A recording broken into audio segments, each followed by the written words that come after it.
Europe 1, 6h35, le chômage est en baisse, mais une question se pose ce matin. L'intelligence artificielle volera-t-elle nos emplois? Vendredi thématique de la rédaction d'Europe 1. Toute la journée, on se penche sur les chats GPT et autres robots qui s'invitent dans notre vie. Selon une étude BotNation de 2021, près de 8 Français sur 10 ont peur d'être remplacés par les nouvelles technologies.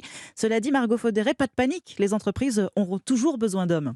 Communication, marketing, administratif ou encore journalisme, les métiers de service, 75% des emplois en France, sont en première ligne face à l'intelligence artificielle.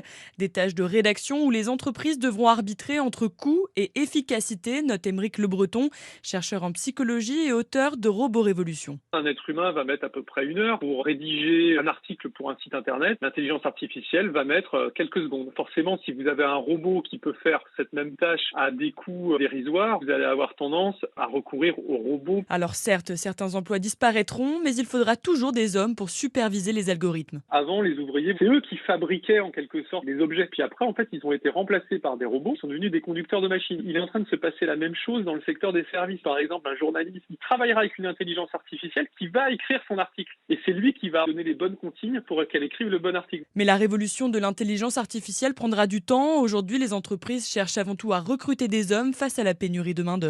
Margot Faudéré du service économie d'Europe 1.